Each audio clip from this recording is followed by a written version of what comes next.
Of women in prison, particularly pregnant women. Well, former prisoner Morwresi Theledi was once behind bars for defrauding a bank that she worked at as a senior employee. She has now turned her life around and is a motivational speaker after serving 6 years of a 10-year sentence. Let's take a listen to some of her comments of giving birth in prison and also being separated from her son. One of the challenges having to raise your child around the walls and having to see your child grow without a walking ring, and your child will be crawling on the cold floors. It's not a nice experience for a mother to actually see a child grow under the environment. It's the painful experience I will never forget. Having to pack and unpack. I held my boy the whole night. Didn't want to lose him, but I knew that I was actually making the right choice to let him go. But it was painful as a mother as well to actually be separated from a child. It was a very painful experience. I will never forget it. And yeah, having to take my boy to the social workers, my family came to fetch him and I got there. His brother was there. I couldn't bear the thought of not sleeping with him that night. I just had to walk away. When my little one turned his back from me, I just left the social worker's office and I didn't see my boy leave.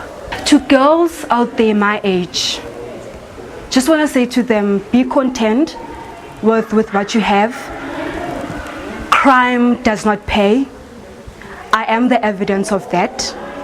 If you love things, if you are not satisfied with what you have, most definitely you're going to end up in prison. Well, joining us now, we're very pleased to welcome in studio Morwresi Theledi herself, who has tasted freedom for 2 years now. Morwresi, happy Women's Month to you. Welcome. Thank you so much. You know, Morwresi, I'm moved to tears just looking at your clip there, and I saw the emotion behind, the experience that you went through. But take us through that experience. I mean, you were 4 months pregnant when you were incarcerated. Tell us about that experience. Wow. Just saw the clip. It took me back to my prison cell. When I got arrested, I was pregnant, thinking that I won't get a sentence because I'm pregnant. Little did I know that there was a preggy cell. They took me to a preggy cell where there were, I think, 8 ladies who were pregnant. That's when reality hit me, that what have I done?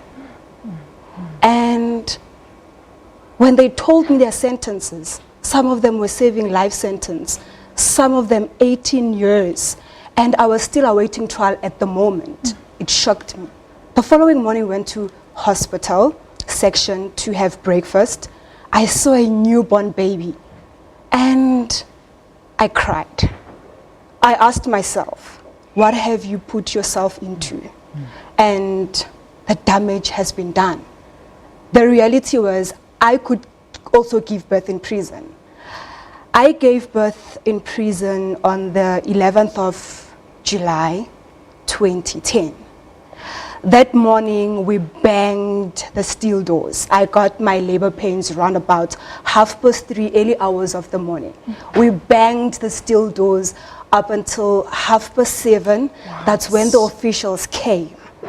Not to open, to check what's wrong. Morwresi, You know, let's talk about this, because this is exactly where was the type of the stuff that I want to get now. When you are behind bars, the conditions that you endure there as a pregnant woman, with a childbirth, parenting classes for expectant prisoners, were you kept in general population? You just said you were sitting with a pregnant woman, about 8 of them in that cell. How were you treated? Were there post-antenatal classes and things like that provided for you? There's no such. There is no such. You are in prison. You were left to your own devices. The only thing that they will do, they'll take you to Baragwanath Hospital to check if the baby's fine. They normally take us on Thursdays, once a month, I guess. It depends with your appointments. With myself, my story is every court appearance, I had to go like every week. And I missed out on about 4 or 5 months of the checkups because I had to go to court. Yeah. I was so worried that, is the baby fine? Remember, prior to prison, I had everything. So there were no nurses coming to prison to accommodate the fact that you were up and down in and out of court and you couldn't make your appointments in hospital? They have to take you to Bara. If you miss that appointment, you have to wait for another one. Look, the first 2 years of a child, we understand, I mean, are spent in prison. It is strictly supposed to be 2 years. And is the mother then able to decide what happens to the child? Can they keep that child for longer, particularly if there's no relatives outside that are willing to take the child? In your case, we saw you had to hand over your child to the social workers. Talk to us about that as well. My family came, so it has to go through via the social workers. Okay. So my family came to actually take the child. But for people who don't have relatives or families, they're going to take the child to an orphanage. Foster care. Yeah, foster care, yeah. And Morwresi, now, how did you deal with being imprisoned, pregnant, and giving birth behind bars, and also having to be reintegrated back into society? I want to know what was going through your mind while you were in prison. What kept you going? What kept you wanting to come out and better yourself as a woman, and come out and say, you know what, I've learned my lesson. I want to be a shining example for others. The turning point while incarcerated was when I took my baby out, because they had to take me to a communal cell where there's 40 ladies, 1 shower, 1 toilet. And you can imagine 40 ladies in 1 cell. Fights, people are crying. We actually fought over small things. I had to ask myself, how am I going to serve my 10-year sentence? I decided that I'm going to study and empower myself. I wanted to come out as a better person. I walked in with a tag of being a criminal, but I want to walk out with a different tag of a motivational speaker, best actress in prison. I became the face of the center. I became a role model to other offenders. The privilege of studying in prison, you get to have a single cell. Prison gets to lock us up at 3 o'clock in the afternoon. They get to open the following morning at 7:30, plus minus 16, 17 hours being locked up. I had to do an introspection and do a self-discovery. I realized that I'm a voice to the voiceless. I can actually tap into people's hearts. And I did motivational speaking while in prison, your drama, your choir. I did everything in prison just to empower myself and equip myself to become a better person. The reintegration part, it didn't affect me that much because I've done a media interview while in prison. My first interview was with SABC News, and I had an option to cover myself or, just not cover myself. Yeah. I chose not to cover myself. As I wanted young girls to see that prison is a reality. Not only hardcore criminals land up in prison, even educated people who have careers, they do land up in prison. I'm not a criminal. I made a wrong choice. Morwresi, how has your life changed because of this experience? It has taught me patience. It has taught me that you don't take anything for granted.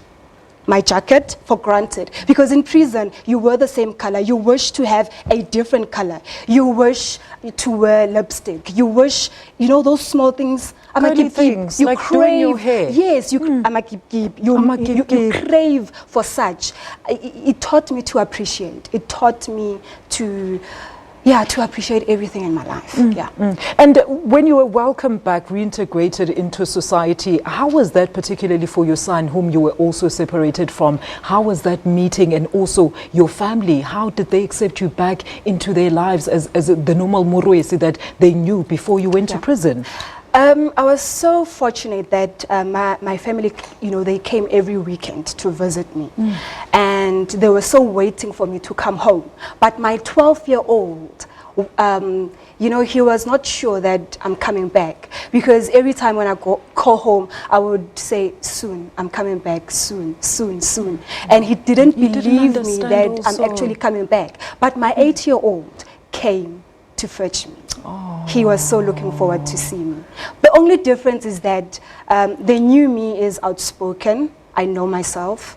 And you know, prior to prison, I was quiet with a very low self-esteem. But the confidence now, it's amazing. So it was, in a way, a positive experience. And just wrap up by saying your advice to women that have been watching this this interview, whether in prison or in your position, or people that don't want to end up in the position that you ended up in, Morwresi. Women in prison, the advice that I can give, they must study, they must empower themselves, they should not be defined by the walls.